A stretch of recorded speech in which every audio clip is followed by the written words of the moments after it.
नाज़रीन, इस वक्त तालीमी दर्जाबंदी के एतबार से फिनलैंड पहले नंबर पर है, जबकि सुपर पावर अमेरिका 20वें नंबर पर है। 2023 तक फिनलैंड दुनिया का वाहिद मुल्क होगा जहां मजमून यानी सब्जेक्ट नाम की कोई चीज स्कूलों में नहीं पाई जाएगी। फिनलैंड का कोई भी स्कूल ज्यादा से ज्यादा 195 बच्चों पर मुश्तमिल होता है, जबकि 19 बच्चों पर एक टीचर होता है। दुनिया में सबसे लंबी ब्रेक भी फिनलैंड में ही होती है। बच्चे अपने स्कूल टाइम का 75 मिनट ब्रेक में गुजारते हैं। दूसरे नंबर पर 57 मिनट की ब्रेक न्यूयॉर्क के स्कूलों में होती है, जबकि हमारे यहाँ अगर वालिदैन को पता चल जाए कि कोई स्कूल बच्चों को पढ़ाने की बजाय इतनी लंबी ब्रेक देता है तो वो अगले दिन ही बच्चे स्कूल से निकलवा लें।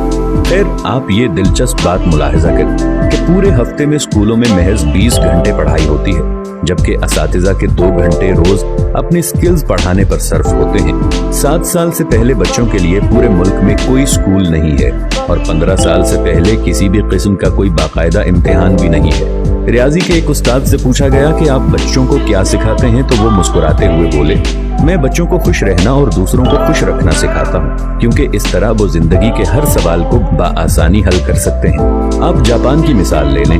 तीसरी जमात तक बच्चों को एक ही मजमून सिखाया जाता है और वो अखलाकियात और आदाब हैं। हजरत अली रज़ियल्लाहु अन्हु ने फरमाया, जिसमें अदब नहीं उसमें दीन नहीं।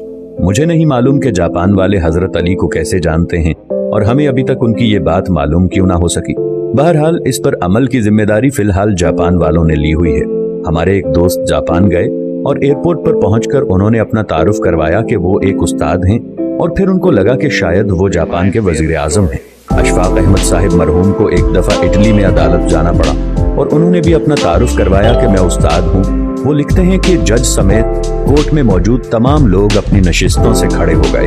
उस दिन मुझे मालूम हुआ कि कौमों की इज्जत का राज उस्तादों की इज्जत में है। ये है कौमों की तरक्की और उरूज व ज़वाल का राज। जापान में माशरती उलूम पढ़ाई नहीं जाती है, क्योंकि ये सिखाए जाने की चीज है, पढ़ाने की नहीं, और वो अपनी नस्लों को बहुत खूबी के साथ माशरत सिखा रहे हैं। जापान के स्कूलों में सफाई सुथराई के लिए बच्चे और असातिज़ा खुद ही एहतमाम करते हैं। सुबह 8 बजे स्कूल आने के बाद से 10 बजे तक पूरा स्कूल बच्चों और असातिज़ा समेत सफाई में मशगूल रहता है। दूसरी तरफ आप हमारा तालीमी निज़ाम मुलाहजा कीजिए, जो सिर्फ नकल और छपाई पर मुश्तमिल है।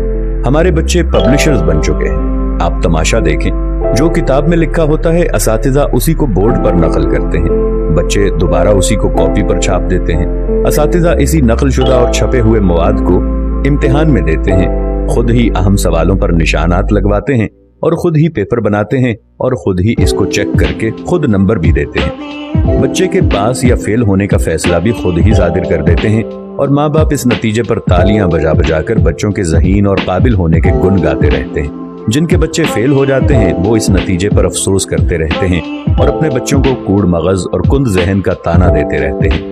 हम 13-14 साल तक बच्चों को कतार में खड़ा कर करके असेंबली करवाते हैं और वो स्कूल से फारिग होते ही कतार को तोड़कर अपना काम करवाते हैं।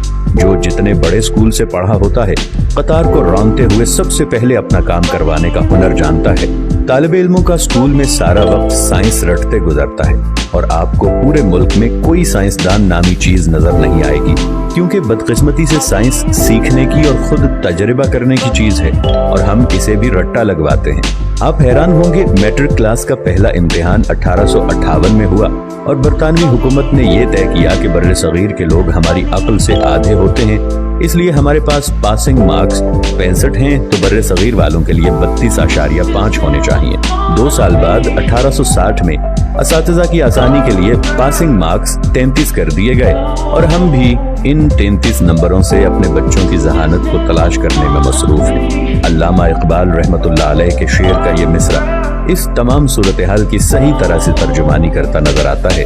जो शाख नाजुक पे आशियाना बनेगा, ना पायदार होगा।